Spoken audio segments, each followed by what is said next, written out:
All right, everyone, what's up? Let's give this a shot. I tried OBS and it didn't work. It just showed me going like this. So, okay, perfect.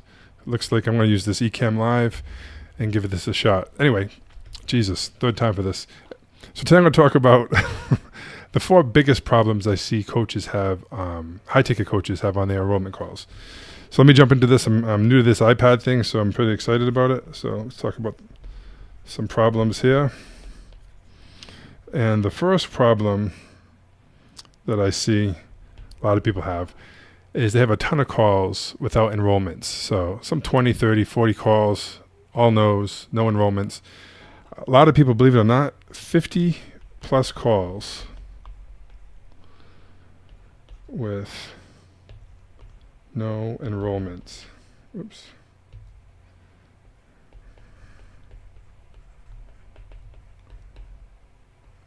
Yeah, some people have had 100 calls. You know, I worked with someone that had 150 calls and only had a handful of sales, like 5, 6 sales. 150 calls. It's exhausting. I don't know how people do it. I couldn't hang with that. I would quit. 100 calls in a row and with all no's, not a yes. Tough. It's a tough place to be. It's a big struggle. So second thing I see is everything is going good with the calls, right? Everything feels good, and then the call basically falls apart. Whoops, yeah, falls. I gotta get better at writing. After you give what? After the price. And this you see usually one or two things.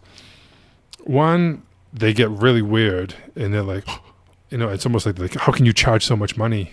That's ridiculous. If you're just money hungry, if you were doing it for the right reasons, you do it for free because you care and want to help people.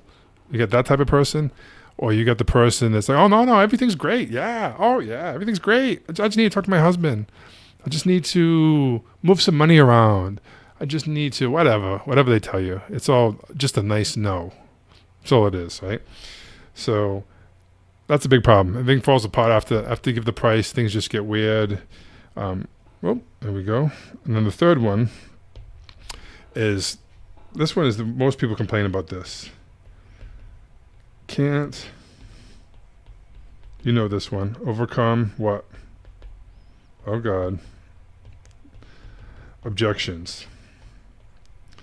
And the problem with this is you get one or two things happen here. Either most coaches don't do this, but you get some coaches that get real aggressive when they have objections, and they start doing the button heads, the convincing mode, trying to, I wouldn't say hard sell, but it comes across like that, right? It just comes across needy. It comes across convincing. It's just gross.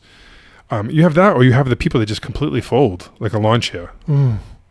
And their frame is so weak that the client's uncertainty and doubt is way stronger than their certainty in their frame. And what happens is they just get sold. You get sold, and you just give up. People just give up, and it's just I had the call was great up until the objection.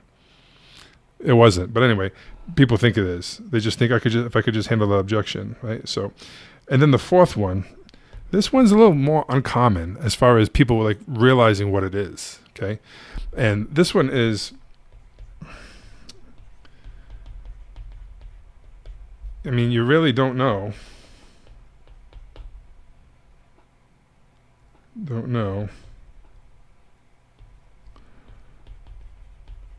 What's going wrong on the calls. So you have no idea. You don't know I think I had good rapport. I went to the pain. They cried, maybe. I painted the picture. They just, they just weren't a good fit. No, they just weren't serious. Or this is where all the bullshit happens in this one, right? Where it's like, all my customers, they're just broke. Everyone's broke. They can't afford it. What I have isn't of service. No one wants it, basically, right? And then that's where the vicious spiral goes, and the uncertainty, and then like you don't even know what the hell is going on. So you start thinking, I got to do more mindset work. I got to do all this other shit. But the bottom line is, you don't even know what you're doing wrong on the call, right? Now, some people will listen back to their calls, right? Most people don't. They don't even listen back on their calls, which is unbelievable. And if they do listen back, then what am I supposed to listen for? I don't know. What am I supposed to tell me what I was supposed to say? They have no clue, right? So that's the problem. Now let's go into the possibility. And this is where it gets fun. All right, so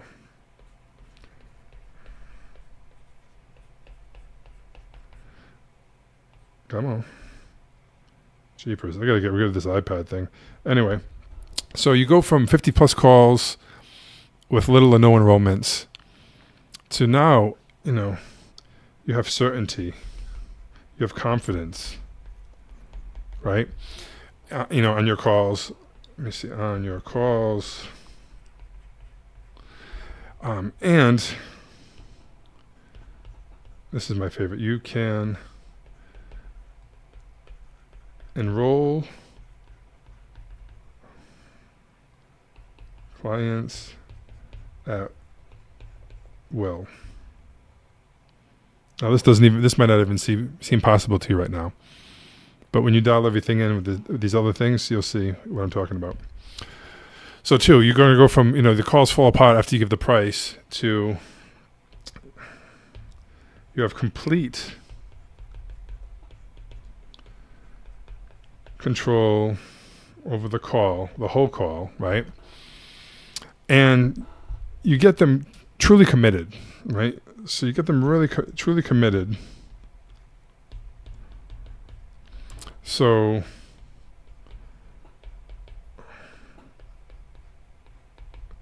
the price is never an issue.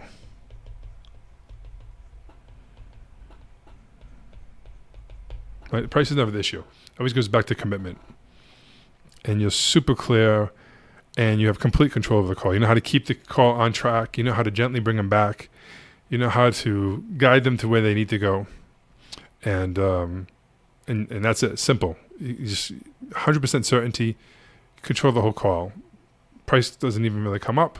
It's just whether it's a fit or not as far as, are they committed to fixing it now, right? And then let's go to number 3. Let me zoom out a little bit. All right, so number 3, the problem is you can't overcome objections. You get stuck, you either give up or you force too hard, right? And most people just give up. So you go from that to, objections. Oops. It's harder to write and talk at the same time. Jesus. Objections seldom come up, right? And if they do, they won't have, they won't have legs to stand on. So they'll be really weak, right? And the objections would be, because you've done so good on the call that most of the time you're not going to get objections. But if you do get them, they're going to be weak. Like they have no legs to stand on. It's easy to just hold up the mirror, ask them a couple questions, and let the objections blow up on themselves based on what they told you on the call, right? And you go from that to being able to bring people to a decision on every call. That it's very binary, right? It's a yes or it's a no. There's no maybes. There's no think about it. There's no talk to my husband. There's no talk to this. You're very clear and you know how to frame the call. So you get that, okay? And then the last one, which is pretty cool. You go from not knowing what the hell's going on in your calls, right, to you are crystal. Jeepers. Clear on what's going on in your calls. What's going on in your calls. And, you're an enrolling machine. All right. You've improved all the areas. You know how to listen to the calls now. So when something doesn't work, it only doesn't work once. You know what to listen for. You know what to train. You know what to drill. You know how to get the reps in to master it. So that when it comes up again, it's easy. It's handled, right? It's a process. Okay. So you only get stuck with it once. That's it. You learn how to do it. You learn how to overcome it. You learn how to set it up so it doesn't even come up. with your script, putting the things in there. We'll get into that in other videos. We'll talk about like some principles tomorrow, and then maybe some like production things we can do the day after. So this is it. Let's do a quick recap. Problem: 50 calls with no enrollment, right? Possibility: you show up, have certainty on your calls, and you can enroll clients at will. Okay. Let me see if I can put this all on one page. I did a crappy job in drawing this out. 2, call falls apart after the price, and you have complete control over the call. You get people to be committed on the call, so price is not an issue. It's never the issue. It's always a commitment. Okay. 3, you can't overcome objections. 2, objections seldom come up, and if they do come up, they won't have legs to stand on. They'll be weak objections that you can easily smash out of the water without even trying. Okay. 4th, you don't know what's going on in your calls. 2, you are crystal clear about what's going on in your calls. You know how to listen to your calls. You know how to make it so it doesn't happen again, and you know how to show up 1,000% certain, speak your truth, and never settle. All right. So we'll talk more tomorrow. All right, guys, take it easy. Hope this came out. See you. Bye.